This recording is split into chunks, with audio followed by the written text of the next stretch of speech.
And to negotiate, you have to really out-prepare and outthink your competitors. Take an interest in the world because we do live in globalized times. Whether we like it or not, the world has come into our homes. Scale of change, the intensity of change, the impact of it on our lives is going to be profoundly different from anything that we know, possibly anything that we can even imagine. Not everybody is brilliant at everything every day. And I must say it's wonderful to be back in the school where I pretty much did most of my education. Now, we are marking 70 years of TAFS. By a coincidence, I also happen to be 70 years. So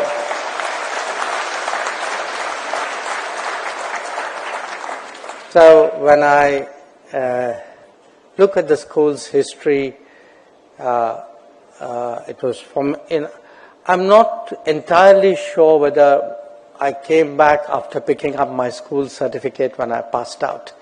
But I do want to say when I came back to the building, I knew exactly where my classrooms were. It was really with a great deal of sentiment and an enormous sense of nostalgia that I stand here before you. Now, on these occasions, it's very common to talk about the lessons you learned in school. Actually, to be honest, there's also a sense of lessons you wished you learned, but you didn't.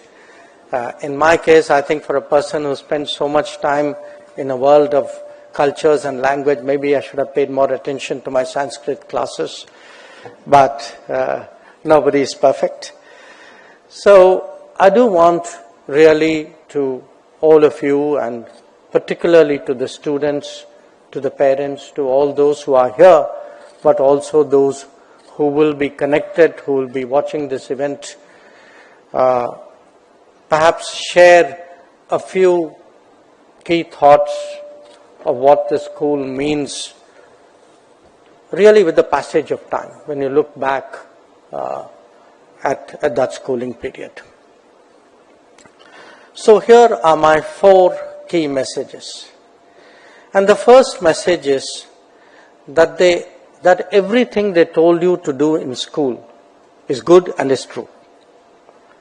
You wish that the preparation, the discipline, the teamwork, the skills, the confidence, even the personal turnout, what was instilled in all of us when we were in this school has stood us in good stead through our life. And what they actually become with the passage of time, to a great deal, they become habits. Habits, to some extent, they become an approach, an attitude, a mindset. And I would say, when I look back at, how I have navigated through life, a lot of these qualities, as you know, I've spent most of my life in the world of diplomacy. And in diplomacy, you are negotiating all the time. And to negotiate, you have to really out-prepare and outthink your competitors.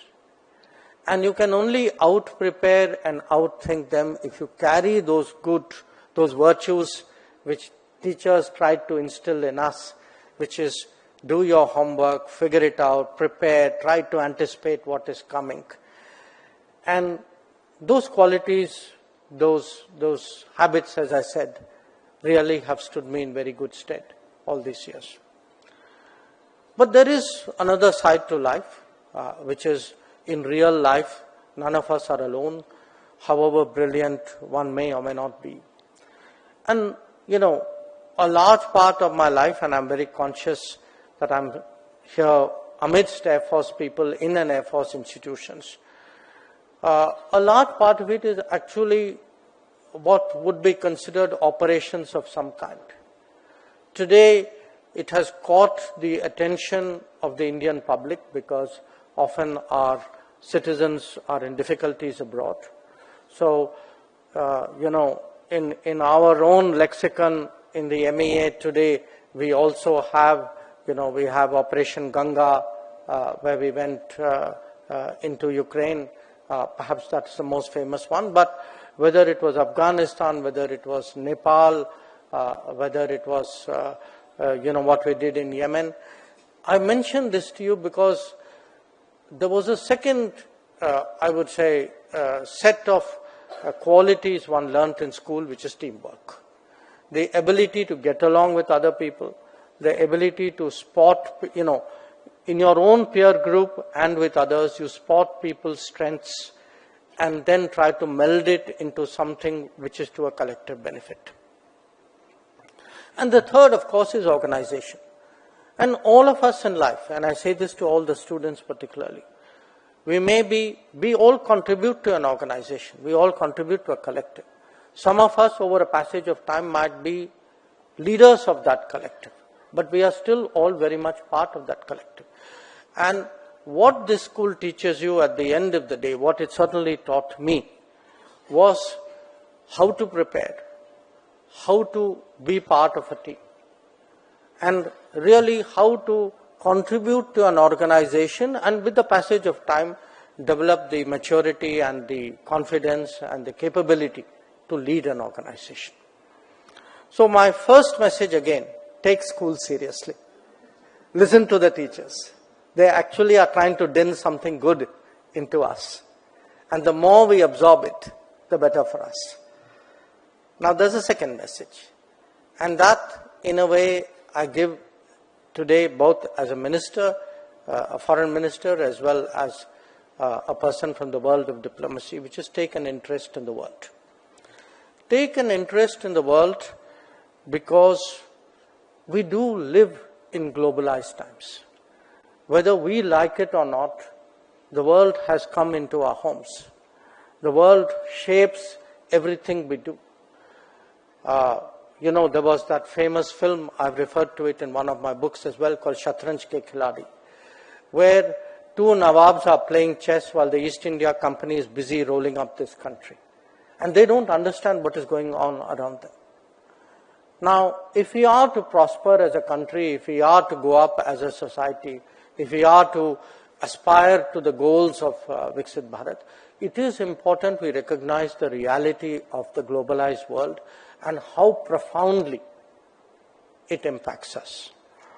Now, we saw that during COVID, that something which started in some other country actually came and completely took over our lives for a few years. We see that in faraway conflicts. A war may be going on somewhere else, but its impact actually affects our daily lives. Had we not handled some of the challenges, for example, the cost of living for every citizen of this country would have gone up in the last 3 or 4 years. So this world, the world which awaits the students of the school today, is a radically different world. It will be a world of AI. It will be a world of tech. It will be a world of drones. It will be a world of space. It will be a world of electric mobility, of green hydrogen. It will be dramatically different from everything we know. I know that every generation says that, but this time, believe me, it is the scale of change, the intensity of change, the impact of it on our lives is going to be profoundly different from anything that we know, possibly anything that we can even imagine. So my advice here is, as you go through school, develop an interest in the world. And an interest in the world doesn't need to be taught formally in school. We got interested in the world through music, through books, through movies. There wasn't the smartphone and the internet those days. But today the ability to connect to the world is so much more that it is something the generations which will come, I think they will really define the country by their ability to globalize, by their ability to actually fully take advantage of the opportunities the world has to offer and meet the challenges also that the world presents. The third message I have is really enjoy yourself. Enjoy yourself to discover yourself. Because the truth is, when we are in school, at least when I was in school, all of us, we don't necessarily have a good sense of our aptitude. We don't always know what we want to do. There's nothing, that's quite normal. And what school does in a way is it broadens us out, it expands our knowledge. There's a lot of learning we pick up in school outside class as well. And that, I think, when we come out of school, that broader perspective that we have picked up in the classroom, we have picked up outside the classroom. And again, some of it is knowledge, but some of it are also other habits. We are today very ardent propagators of Fit India and Khelo India. These are also habits you pick up in school. And I can tell you, if there is one important lifestyle advice I would give you, stay fit. That fitness is not just it's not just a bodily condition. Your work performance, your alertness, even your happiness, in a way, comes out of fitness. I say this to you as perhaps among, I would say, the most experienced person in the room, but if you can stay fit, if you can play sports, if you can keep your competitive instincts going, there is a lot of good, lot of gain that comes from it. If today in my routine I can get off a plane and get to work and carry on with a 14-hour day, a large part of it is because I make an effort to be physically fit. And particularly if you play some kind of competitive sports, I don't recommend it to everybody, but there's really nothing like a good game of squash to start your day. So I would say that sense of enjoy the school, pick up all the possibilities they are, and discover yourself through that. That is something which certainly is an advice. And my fourth advice, I very much admire the people, it was a great honor to be invited to give the trophies and the recognition for the really brilliant students of the school. And in every peer group, you admire people who do well. They set standards, they inspire others. You learn so much from them. But I also want to make a contrary point. I was presented with a photograph of my passing out. This was the passing out picture. I was in the last row, trying to be as inconspicuous as possible. So I want to tell you all, there's also a view from the last row that, not everybody is brilliant at everything every day. And they don't need to have an issue with that. Again, as I said, this process of learning, of discovering yourself, it will come with the passage of time. It may not come entirely in school, but school is the foundation on which it is built. But through the journey of life, we do discover our strengths.